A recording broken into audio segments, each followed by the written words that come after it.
어제 날씨도 그러하고 오늘 날씨도 아침 기온이 18도까지 떨어졌습니다. 그렇게 무덥게 보냈던 여름은 지나가고 이제는 선선한 가을 날씨가 느껴지는 계절이 다가왔습니다. 지난 한 주간 동안 꼬박 본당 전면 공사뿐만 아니라 또 교회당의 종탑, 화단 몇몇 곳들을 정비하고 또 청소까지 잘 감당했습니다. 무엇보다도 안전하고 순조롭게 인도해 주시고 모든 일들을 형통하도록 이끌어 주신 하늘 아버지께 감사를 드리고 또 성도 여러분들의 관심과 기도 또 성원과 수고와 헌신에 다시 한번 감사의 말씀을 전해드립니다. 주께서 선하고 좋은 것들로 갚아주시기를 축복합니다. 더 바라고 기도하는 것은 진정한 교회 건축이 이전보다 더욱 힘차게 일어나는 것입니다. 함께 기도하면서 전진해 나가는 저와 여러분 모두가 되기를 바랍니다. 오늘도 복된 주일, 안식을 약속하시고 우리에게 평안을 주신다 약속하신 주님 앞에 참 잘 오셨습니다. 주 앞에 나오신 여러분들에게 은혜와 평강의 복을 충만하게 주시기를 바랍니다. 오늘은 사랑이라고 하는 주제를 생각해 보려고 합니다. 잘 아시는 것처럼 사랑이라고 하는 이 주제는 우리가 보는 모든 드라마라든지 또 영화나 연극을 포함해서 모든 문학과 예술 작품의 중심 주제라 이렇게 말할 수 있는 것입니다. 남녀 간의 사랑이라든지 남편과 아내 간, 부부 간의 사랑이나 친구들 간의 사랑처럼 수평적으로 서로 사랑하는 경우들이 있고 부모가 자녀를 사랑하는 것처럼 이렇게 또 수직적으로 스승이 제자를 사랑하는 것처럼 이런 수직적인 사랑을 또 볼 수도 있게 됩니다. 하지만 이런 모든 사랑에는 이게 빠져 있어요. 죄를 이기는 사랑, 악을 극복하는 사랑, 이것은 찾을 수 없다고 하는 것입니다.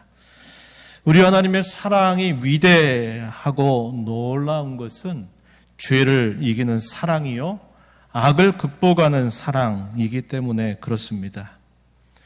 우리가 보편적으로 사람들이 하는 그 사랑은 대부분이 그러므로의 사랑이죠.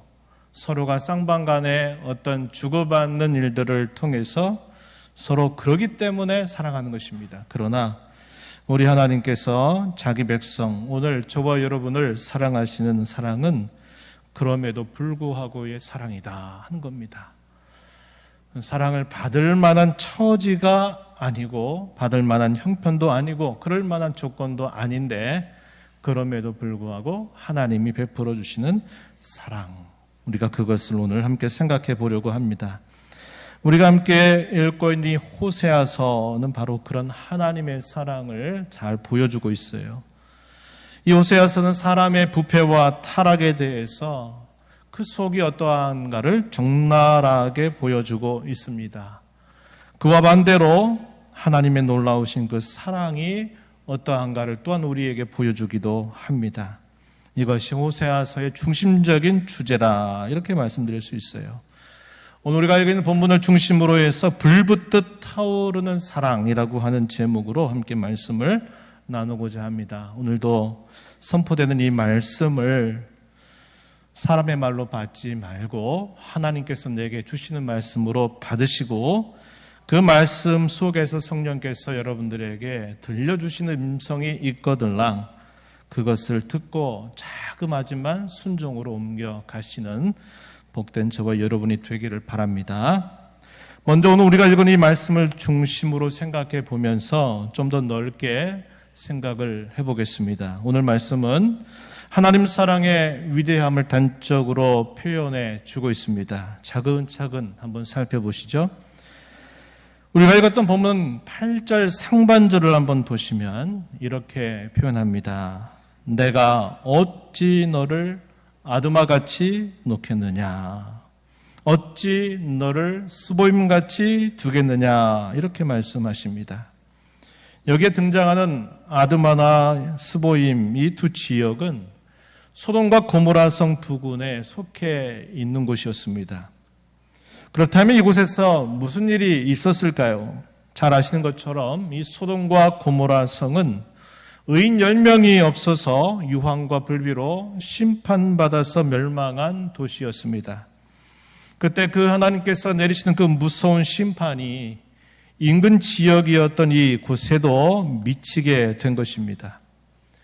온 세상의 주인이시면서 온 세상을 경영하시는 하나님은 죄값을 아주 엄격하게 요구하시는 분이십니다.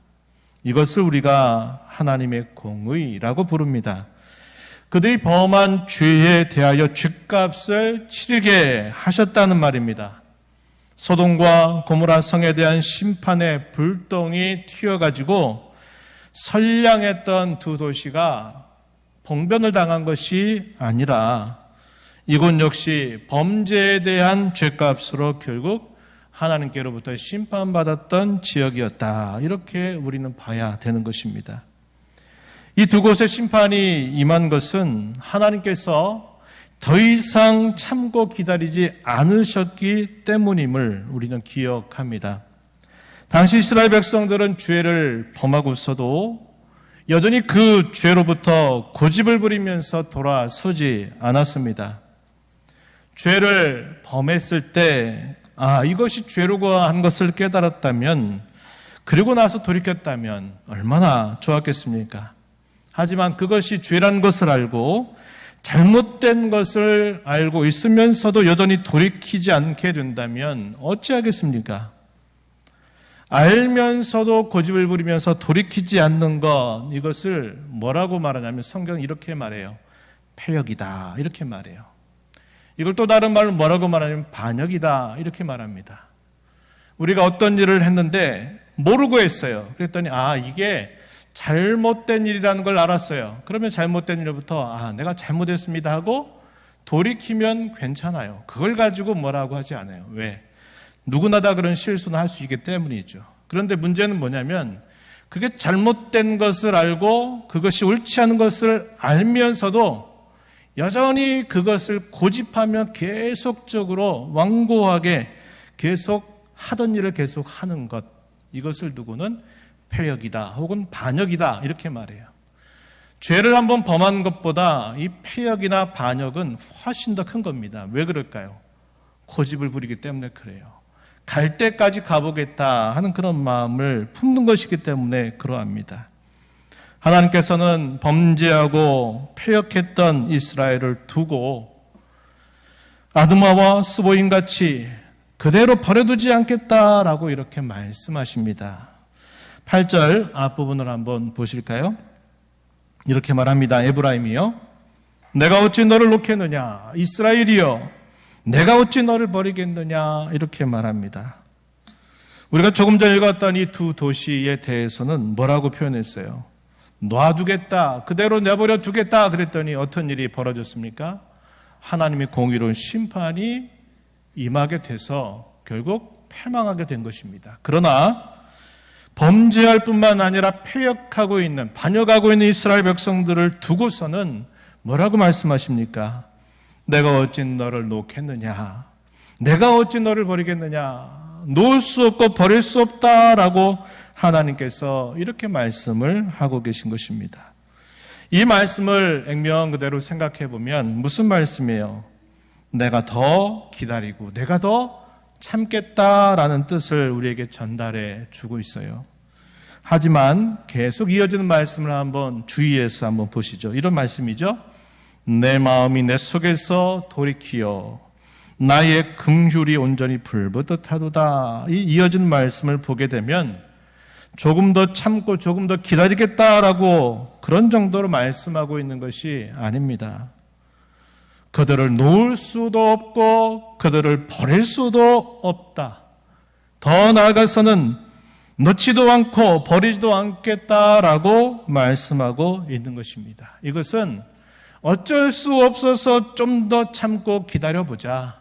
아이고 내가 어떻게 그렇게 하겠냐. 이런 정도가 아니라 하나님께서 결정적으로 의지적으로 나는 그들을 버리지 않겠고 나는 그들을 그대로 내버려 두지 않겠다. 이렇게 말씀하시는 내용이 된다 하는 것입니다. 하나님께서 왜 그 백성들을 향해 그렇게 하실까요? 우리는 여기서 두 가지를 생각하게 됩니다. 하나는 하나님께서 그들과 맺으신 언약이라고 하는 것이고, 또 하나는 하나님께서 그들을 향해서 베푸시는 사랑 때문이다 하는 것입니다. 먼저 하나님께서 그렇게 하시는 이유는 하나님께서 그들의 하나님이 되겠다라고 약속하셨기 때문이에요. 하나님이 자기 백성들이 이렇게 할 줄을 몰랐다, 이렇게 우리는 여길 수 없는 거예요. 하나님은 처음부터 그 끝을 다 보고 알고 계신 분이신 것입니다. 그들이 잘할 때만 하나님이 그것만 보고 하나님이 그들을 자기 백성으로 삼으신 것이 아니었어요. 그들이 어떻게 할 줄 하나님은 다 알고 계시면서도 하나님은 그들에게 말씀하시기를 내가 너희 하나님이 되겠다, 이렇게 하나님은 말씀을 하고 계신 것입니다. 하나님은 그러한 백성들, 그들을 끌어안기로 하신 것입니다. 끌어안기로 하신 거예요. 이것이 하나님이 그들과 맺어주신 언약이라고 하는 것입니다. 또 하나는 그들을 향한 조건 없는 사랑 때문이었다고 하는 거예요. 우리가 이 언약과 사랑이라고 하는 이 두 가지를 조금 더 연결시켜서 생각해 보게 되면 하나님께서 맺어주신 이 언약은 조건이 없는 하나님의 사랑으로부터 시작된 일임을 알게 돼요. 다시 말씀을 드리면 하나님이 아무런 조건을 따지지 않는 그 사랑을 그들에게 베푸시는 하나의 방법으로 하나님이 그들에게 언약을 맺어주시면서 나는 너희의 하나님이 되겠다, 너희 나의 백성이 되겠다라고 하셨던 그 약속의 말씀에 따라서 하나님은 그들이 범죄하고 심지어는 계속적으로 반역하고 패여가는 그 백성임에도 불구하고 나는 너희를 버리지 않겠다, 내가 너희를 내치지 않겠다라고 하나님은 말씀하고 계신 것입니다. 이 조건 없는 사랑을 오늘 우리가 읽은 이 본문에서 뭐라고 표현합니까? 불붙듯 타오르는 사랑 혹은 긍휼이라고 표현하고 있습니다. 8절 끝부분 말씀을 한번 보시죠. 이렇게 말합니다. 내 마음이 내 속에서 돌이키어 나의 긍휼이 온전히 불붙듯 하도다, 이렇게 표현을 했습니다. 아무런 조건을 따지지 않는 거예요. 그런 하나님의 사랑이 여기 온전히 불붙듯 하다, 이렇게 표현을 하고 있다는 것입니다. 불붙듯 타오르는 하나님의 사랑은 자기 백성들에게 어떻게 나타났을까요? 저는 이제 좀 더 오늘 본문을 좀 넘어서서 좀 더 넓은 말씀들을 살펴보면서 저는 세 가지 정도로 정리를 해봅니다. 첫 번째는 뭐냐면 하나님은 그 불붙듯 타오르는 사랑으로 자기 백성들을 낳으시고 기르신다 하는 것입니다. 이에 대해서는 호세아서 11장 1절 또 3절과 4절 말씀을 좀 주의해 볼 필요가 있습니다. 11장 1절 말씀 한번 보시죠. 이스라엘이 어렸을 때 내가 사랑하여 내 아들을 애굽에서 불러냈거늘. 3절로 가서 보시면 그러나 내가 에브라임에게 걸음을 가르치고 내 팔로 안았다, 이렇게 표현합니다. 또 4절 부분에 보면 내가 사람의 줄 곧 사랑의 줄로 그들을 이끌었고 그들에 대하여 목에서 멍에를 벗기는 자같이 되었으며 그들 앞에 먹을 것을 두었다, 이렇게 말씀을 하십니다. 이 말씀은 언제를 떠올리면서 하신 말씀일까요? 이스라엘 백성들이 애굽에서 살다가 건진받았던 이 출애굽 사건에 대한 말씀을 주고 있는 것이에요. 처음 애굽에서 종살이하던 이스라엘을 불러내어서 그들을 자유민이 되게 하고 광야의 훈련을 지나가면서 그들을 약속의 땅으로 이끄셨던 것을 알려주고 있습니다. 여기 읽은 말씀에 보니까 1절에서 뭐라고 말합니까? 그들을 사랑하여 당신의 아들로 삼았다, 이렇게 말씀하죠. 당신의 아들, 이스라엘을 아들로 표현한 겁니다. 이것은 그들의 신분의 변화를 알려주는 말씀이에요. 그들이 새롭게 태어났다는 것을 표현하고 있는 말이죠. 그뿐만 아니라 3절 읽었던 말씀에 보니까 그들에게 걸음을 가르치고 당신의 팔로 그들을 안으셨다라고 이렇게 표현을 했습니다. 4절에서는 사랑의 줄로 그들을 이끌었다 이렇게 말씀을 하셔요. 하나님께서 자기 백성들을 향하여 불붙듯한 그 타오르는 그 사랑이 어떻게 표현이 됐는가? 그들의 힘으로는 빠져나올 수 없는 고된 종살이로부터 하나님께서 능력을 베풀어 주셔서 그들을 애굽에서 나오게 하시고 그들을 마치 부모가 품에 안아서 기르듯이 그 백성들을 인도하시고 이끄셨다 하는 것을 이렇게 표현하고 있다고 하는 것입니다. 두 번째는 하나님께서는 그 불붙듯 타오르는 그 사랑으로 자기 백성들을 구원 숙량하신다고 하는 것입니다. 호세아서 13장 4절 말씀 한번 보시면 이런 말씀이 있어요.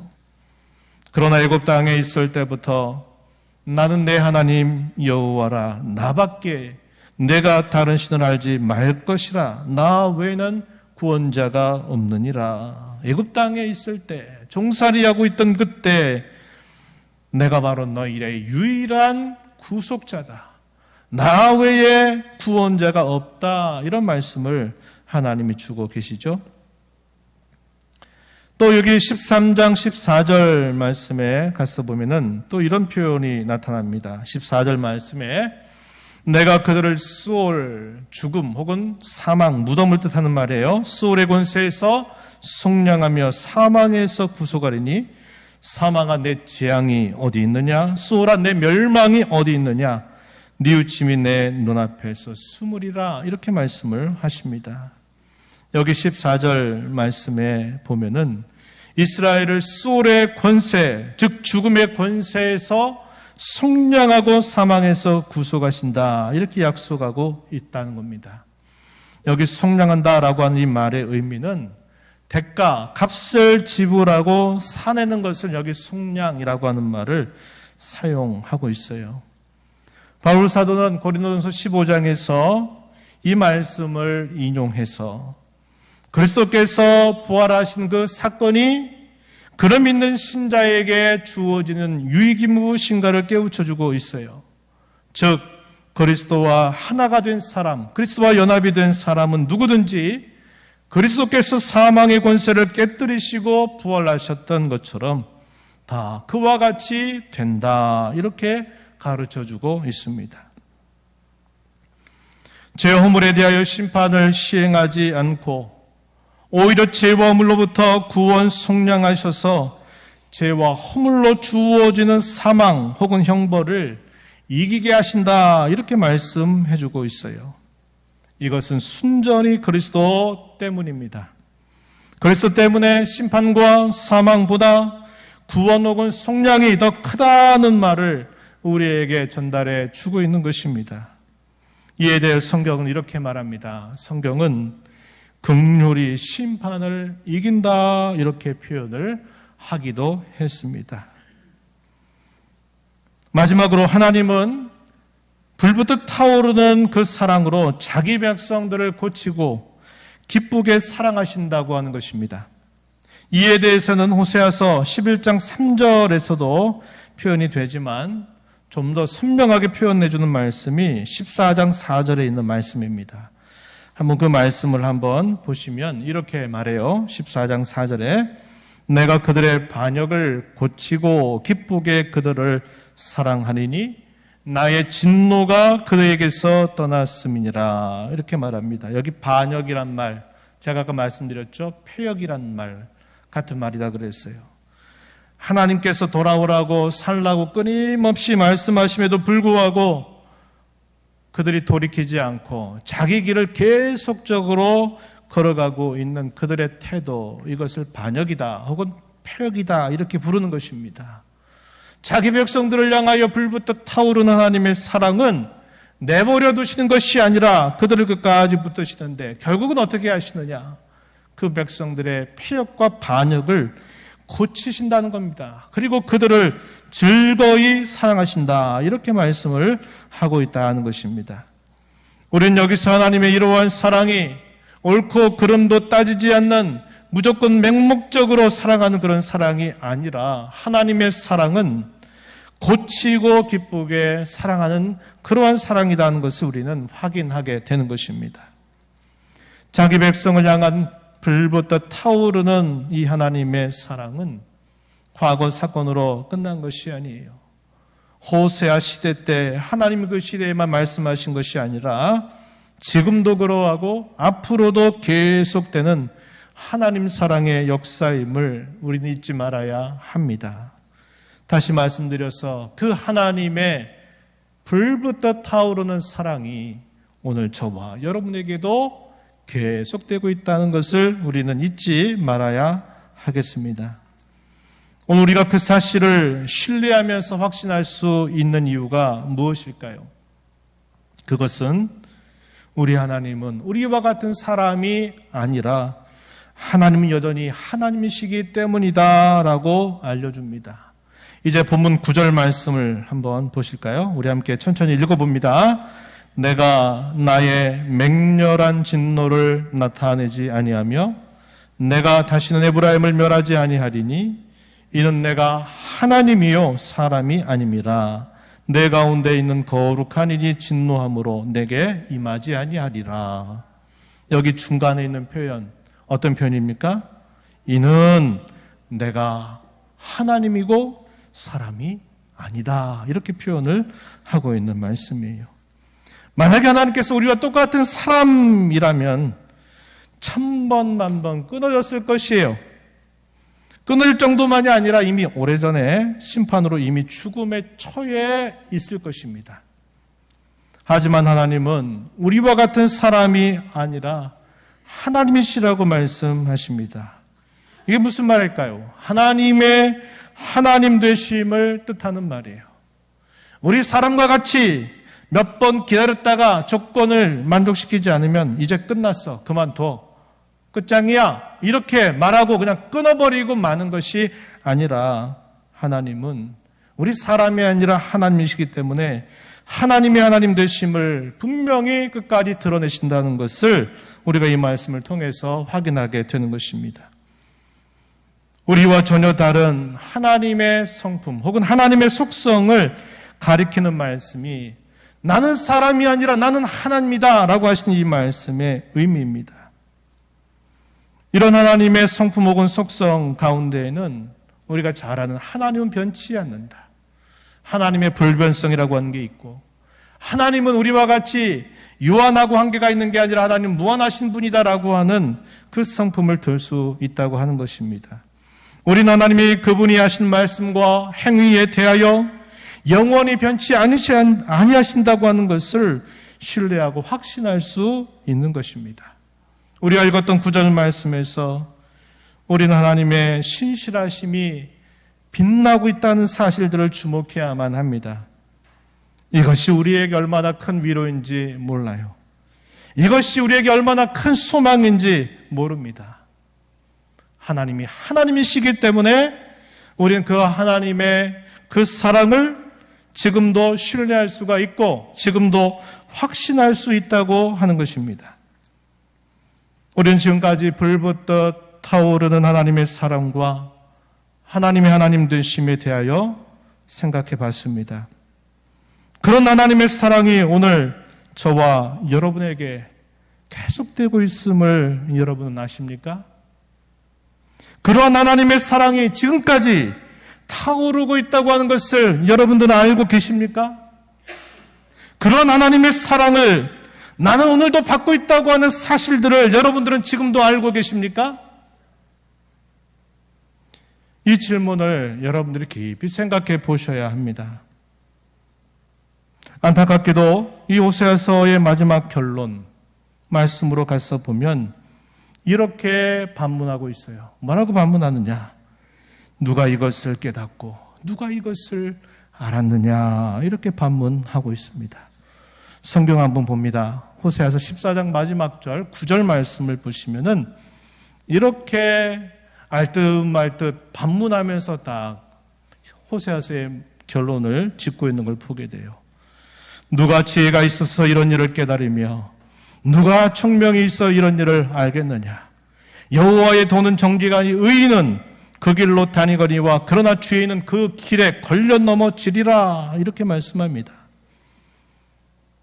우리가 비록 이 세상에서는 많이 배우지 못하고 많은 것을 알지 못한다 하더라도 이 말씀에서 말하는 지혜, 이 말씀에서 말하는 총명은 저와 여러분에게 있어야만 합니다. 이 지혜와 총명은 생사, 삶과 죽음을 가르는 만큼 중요하기 때문에 그러합니다. 이 구절의 마지막 부분을 한번 다시 보십시오. 뭐라고 말합니까?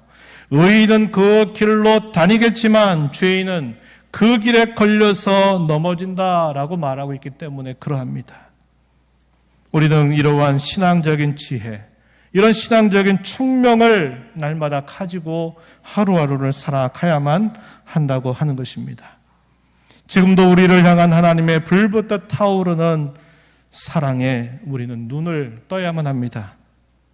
언제까지 우리는 하나님의 사랑에 눈 감은 자처럼 무지하고 무덤덤하고 마치 받지 않는 것처럼 살겠습니까? 그렇게 살지 말아야 합니다. 하나님의 사랑은 지금도 불붙듯 타오르고 다음이 없는 샘처럼 솟아나고 있습니다. 우리는 하나님의 사랑이라고 하는 우물에서 계속 그 사랑의 샘물을 퍼올려야만 합니다. 하나님의 사랑에 눈뜰 수 있다면 돼요. 하나님의 사랑에 눈뜨면 다 됩니다. 그러면 된다 이 말이에요. 전부 다 이 말입니다. 바울 사도는 에베소 교회 성도들을 향하여서 옥중에서 이러한 기도를 간곡하게 올렸습니다.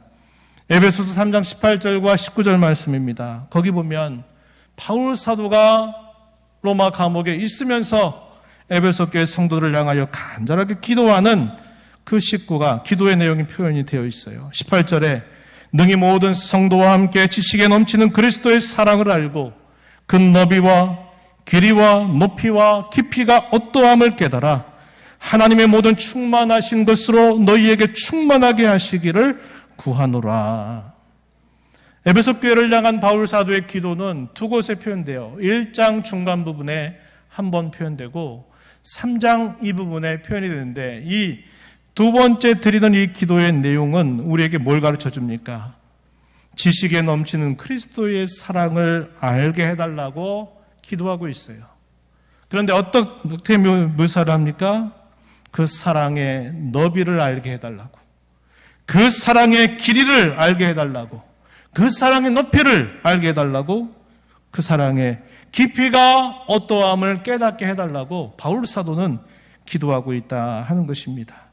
그걸 깨달으면 어떻게 된다고 말합니까? 하나님의 모든 충만하신 것으로 너희에게 충만하게 될 것이다 이렇게 말해주고 있어요.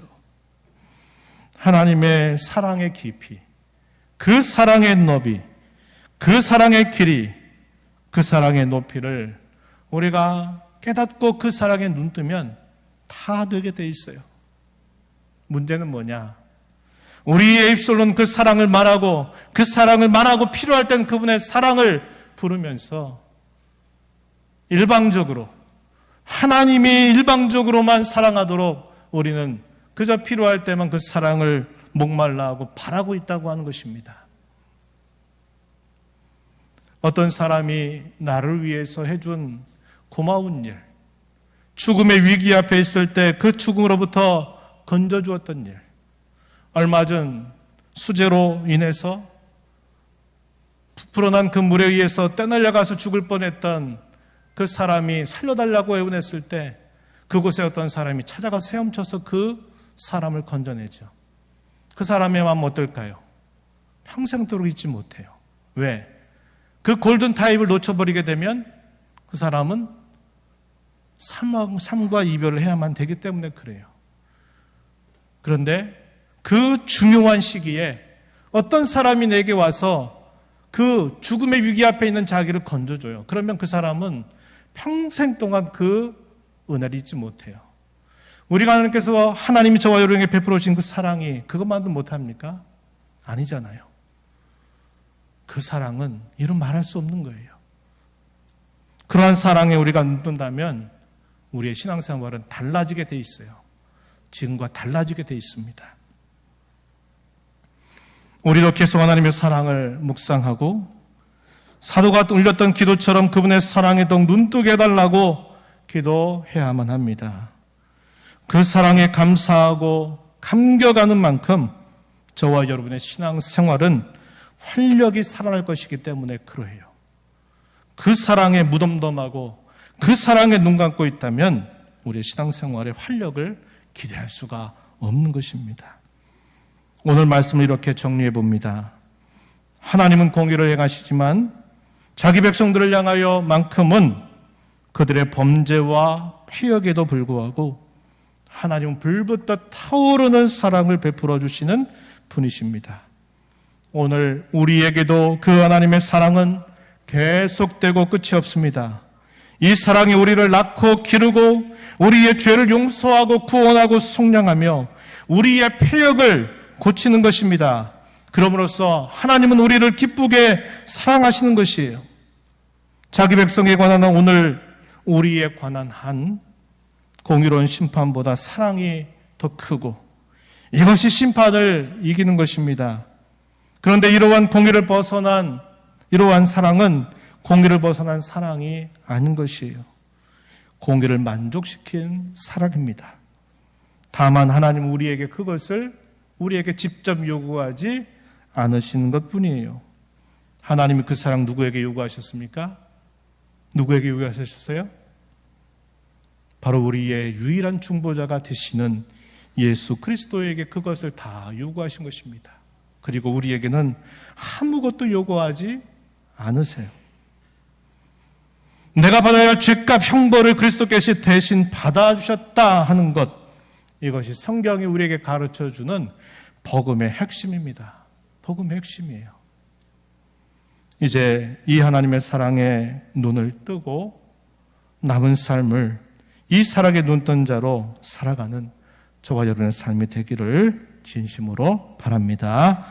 하나님 아버지 감사합니다. 오늘 저희들을 불러주셔서 자기 백성들의 범죄와 반역 폐역에도 불구하고 내가 아드마 같이 너희를 어떻게 놓겠느냐, 내가 스보임같이 어떻게 내가 너희를 버리겠느냐, 내가 너희를 버릴 수 없고 내가 너희를 놓지 않겠다, 이렇게 말씀하시면서 나는 사람이 아니라 나는 하나님이시다, 이렇게 말씀을 하시고 자기 백성들 향한 불붙어 타오르는 그 하나님의 사랑이 무엇인가를 친히 저희에게 말씀하여 주셨습니다.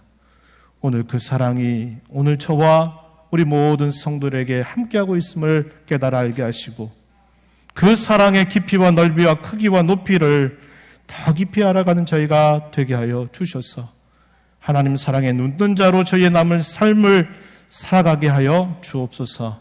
예수님 이름으로 기도하옵나이다.